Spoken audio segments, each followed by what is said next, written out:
V for Vendetta became a global protest symbol, but the production hid shocking secrets, from nearly destroying its star to accidentally predicting modern surveillance. The Wachowskis transformed a graphic novel into prophetic cinema. These are 15 hidden details you completely missed in V for Vendetta. Number 15. Hugo Weaving spent the entire film behind a mask, but here's the twist buried in production schedules. He and Natalie Portman barely interacted on set during principal photography at Babelsberg Studio in Germany. Director James McTeigue shot most of Weaving's scenes separately, using a stand-in actor for Portman's coverage shots. Weaving recorded his dialogue in post-production at Shepperton Studios, syncing his voice to the mask's limited movements frame by frame. The only scene they filmed together was the final rooftop sequence, and even then, Weaving couldn't see Portman's face through the mask's narrow eye slits. He played the entire emotional arc blind, guided only by McTeige's whispered directions and the sound of Portman's voice somewhere in front of him. Number 14. That brutal head-shaving scene wasn't staged with wigs or digital trickery. Natalie Portman insisted on shaving her head on camera in a single take at Babelsberg Studio. The crew set up 8 cameras positioned around the chair because they'd only get one shot at the moment. Director James McTeigue later admitted he tried to talk her out of it, suggesting they use a bald cap instead. Watch her eyes and you can see genuine tears streaming down her face. Portman later admitted she had a panic attack mid-scene, her breathing becoming shallow as more hair fell away. Producer Joel Silver initially opposed the real shave, fearing it would hurt Portman's marketability for future roles. Number 13. The Wachowski siblings wrote the original screenplay, but they secretly rewrote major scenes during production without Warner Brothers' official approval. Lana Wachowski visited the London set repeatedly throughout filming at Shepperton Studios, arriving with handwritten script pages that contradicted the approved shooting script. The torture sequence where Evie discovers Valerie's letter was a Wachowski addition never cleared by studio executives. Editor Martin Walsh had to cut 2 complete edits, one matching the approved script for studio executives, and a director's cut incorporating the secret rewrites. Warner Brothers only discovered the unauthorized changes during the first test screening in Pasadena when executives noticed dialogue that didn't match the approved script. Producer Joel Silver faced furious arguments with the Wachowskis about creative control and contractual obligations. Number 12. John Hurt plays High Chancellor Adam Sutler, the film's dictator who rules through surveillance technology. Hurt starred as Winston Smith in Michael Radford's 1984 film adaptation of George Orwell's novel, playing the ultimate victim of totalitarian control. Now he's the oppressor who broadcasts propaganda and orders executions without hesitation. The Wachowskis specifically wrote the role for Hurt as meta-commentary on how power corrupts and how victims can become perpetrators. During the broadcast speech scenes filmed on green screen stages at Babelsberg Studio, Hurt reportedly channeled actual political figures he refused to name publicly. Director James McTeigue encouraged the ambiguity, instructing Hurt to let audiences project their own political fears onto Sutler's face. Cinematographer Adrian Biddle captured Sutler's broadcast to feel like real authoritarian propaganda. Number 11. Warner Brothers ordered 5,000 Guy Fawkes masks for the film's finale, where masked citizens flood London streets. The props department contracted with a Chinese factory in Guangzhou that had never heard of Guy Fawkes or the gunpowder plot. Prop master Dan Walker sent detailed specifications and historical references across 8 time zones. The factory's first shipment arrived at Shepperton Studios completely wrong, smooth white masks with no detail. Walker had to supervise a second production run personally, flying to Guangzhou to stand on the factory floor and ensure accuracy. Those 5,000 masks later became the unofficial uniform of anonymous hackers and revolutionary movements worldwide. Warner Brothers licensed the image and earned millions in merchandising fees. Number 10. The film's climactic subway bombing was cut from several international releases. The London Underground bombings happened on July 7, 2005, losing 52 people in coordinated terror attacks.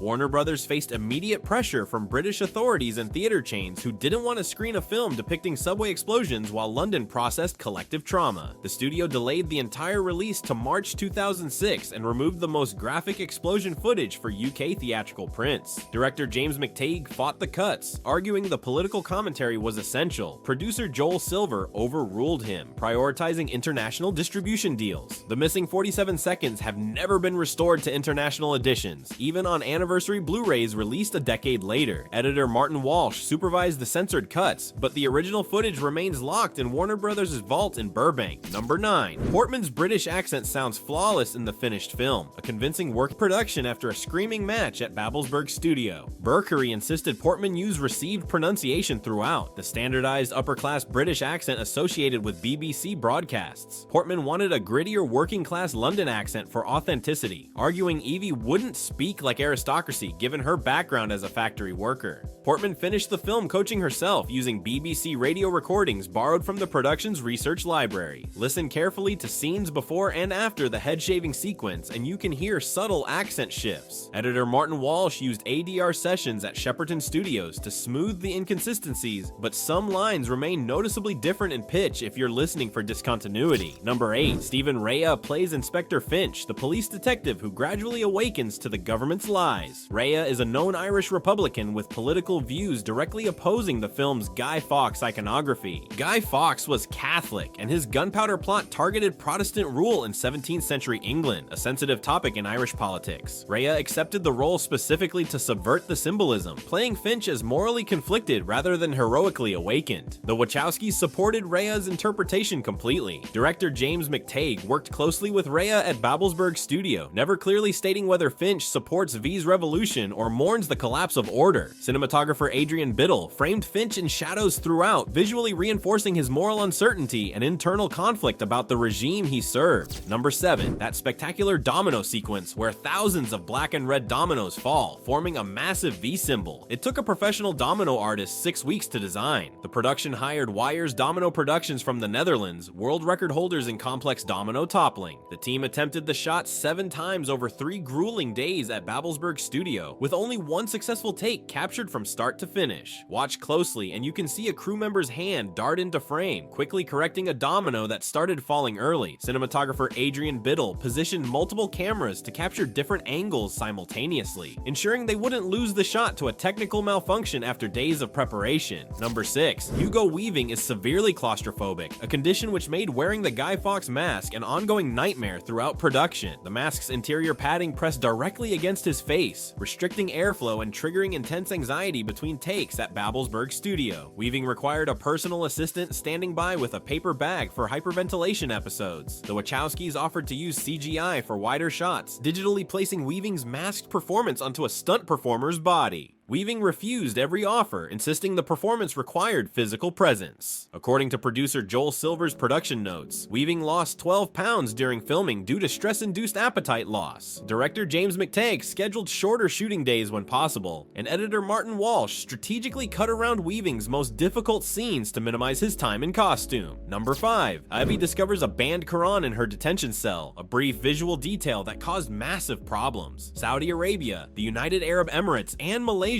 banned the film entirely, citing a religious depiction as offensive. Director James McTeigue defended the scene as essential commentary, arguing that showing a totalitarian regime destroying all religious texts demonstrated Sutler's oppression. The Wachowskis threatened to remove their names from any edited versions, arguing that selective censorship betrayed the film's entire message. Producer Joel Silver ultimately accepted the financial loss, estimated at $18 million in Middle Eastern box office revenue, rather than risk the Wachowskis publicly disowning the film.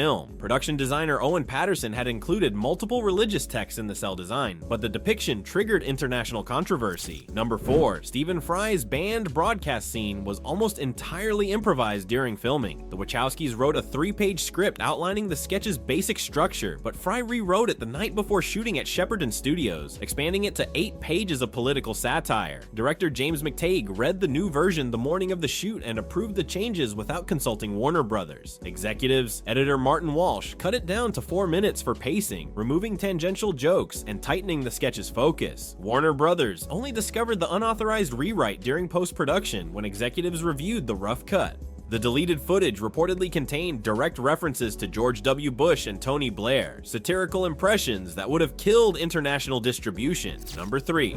Portman insisted on performing her own stunts throughout the film, creating tension with stunt coordinator Chad Stahelski. Stahelski, who would later direct the John Wick franchise, designed elaborate fight choreography specifically for Portman's stunt double. Portman rejected the safety measures, demanding to perform the fights herself at Babelsberg Studio. During the rain fight sequence, Portman slipped on wet concrete during a choreographed kick, dislocating her shoulder and shutting down production for 9 days. Producer Joel Silver threatened to sue Portman for breach of contract, arguing her refusal violated safety protocols. The insurance claim cost Warner Brothers $340,000. Her determination to do her own stunts nearly backfired completely. The injury nearly ended her involvement in the film. Number 2.